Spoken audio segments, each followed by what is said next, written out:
তারেক মনোয়ার সাহেবের ভক্তবিন্দু আপনারা যারা আছেন আপনারা কিছু মনে করবেন না।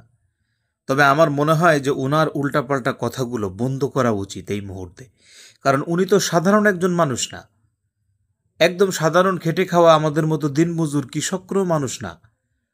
ওনাকে অনেক মানুষ অনুসরণ করে, ওনাকে অনেক মানুষ উস্তাদ মনে করে, ওনাকে অনেক মানুষ বাংলাদেশ জামাত ইসলামের একজন কর্মী বা সদস্যও মনে করে। তো এটা আসলে বড় পরিচয় না। তো উনি উনি তো আলোচিত সমালোচিত আরও অনেক আগে থেকে। ওই যে আপনার 1990 সালে উনি কি অক্সফোর্ড বিশ্ববিদ্যালয়ে উনি শ্রেষ্ঠ টিচার হয়েছেন, এগুলা উনি বলেছেন।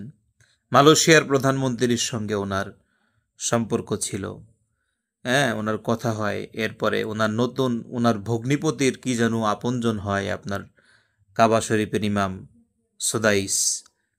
এরপরে আরও আছে ডোনাল্ড ট্রাম্প, তারাম তারাম বলে, তার কোন বংশ বা তাদের কথা নাকি হাদিসের মধ্যে আছে।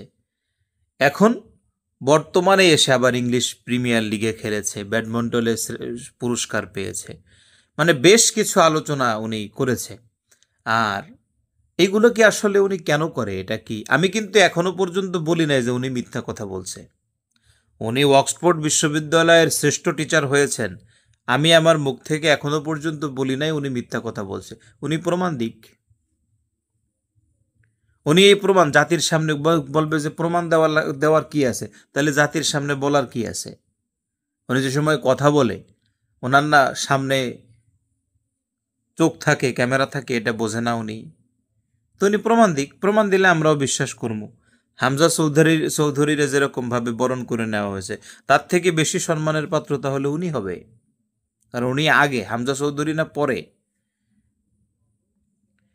এইসব কথাগুলো কেন বলে এটা জানি না। এটা কি আসলে উনি আলোচনায় থাকার জন্য বলে?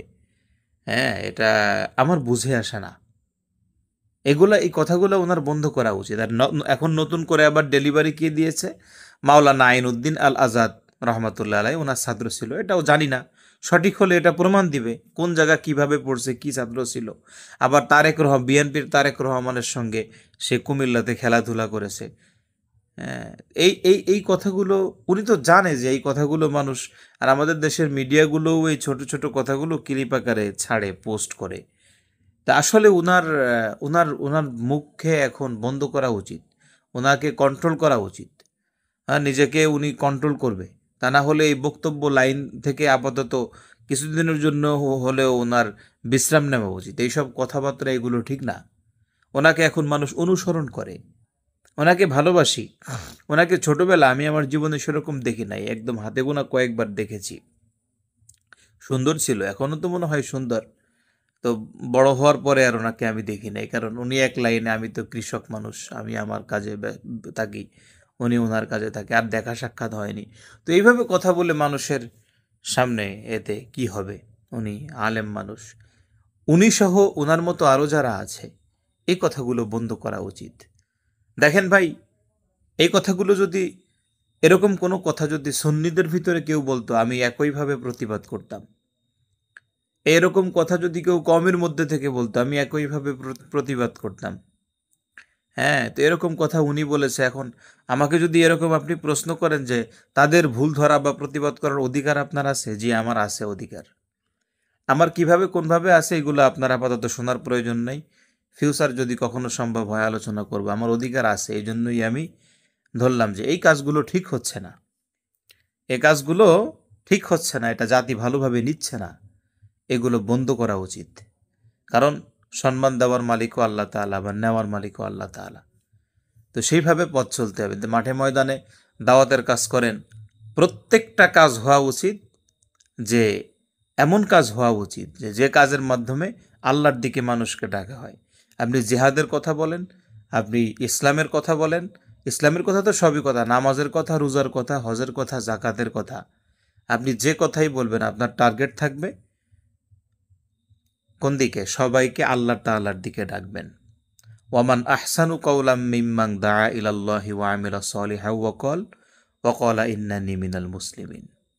আপনার টার্গেট এটা রাখতে হবে যে আপনি সবাইকে আল্লাহর দিকে ডাকবেন, কারণ এটা পৃথিবীতে সব থেকে ভালো কাজ। তা আমি কিন্তু তারেক মনোয়ার সাহেবের কোনো গালি দিই নাই, কারণ আমার এটা শিক্ষা না।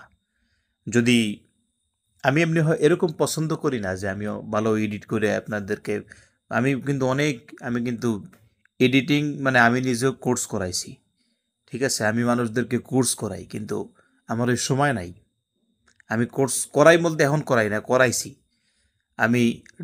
আজকে একটা বলি আপনাদেরকে, আস্তে আস্তে বলবো। আমি ডিজিটাল মার্কেটিং, এরপরে এসইও সার্চ ইঞ্জিন অপটিমাইজেশন, এরপরে আমি একজন প্রফেশনাল গ্রাফিক্স ডিজাইনারও, ইউটিউব মার্কেটিং, ফেসবুক মার্কেটিং, এগুলো সব আলহামদুলিল্লাহ জানি। তো অত এডিট ফিডিট আমার দ্বারা পছন্দ হয় না, আমার সময় নাই। সারাদিন মাঠে কাম করি, এরপরে সময় পাইলে দু একটা কথাবার্তা বলি।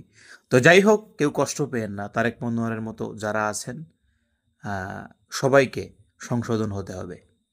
আর আমি কি ভুল কোনো কিছু বললাম নাকি? আমারও আপনারা পরামর্শ দিয়েন, এতে দিয়েন। আপনাদের পরামর্শ নেওয়ার জন্য আবার আমি ফেসবুকে একটা পেজ খুলছি, এটাও এএবি কাজী প্রাণ। আপনারা ওখানেও পরামর্শ দিতে পারেন, মেসেঞ্জারে আমাকে ফলো দিয়ে রাখেন মন চাইলে। এই মোটামুটি। তো সবাই ভালো থাকেন।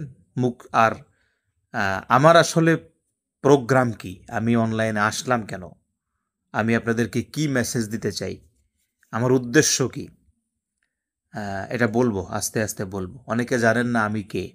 আমি কি অবশ্য কিছু না, একজন দিনমজুর, খেটে খাওয়া মানুষ। তো ভালো থাকেন, কথা হবে নেক্সট টাইম। হ্যাঁ, সালামু আলাইকুম রহমতুল্লাহ।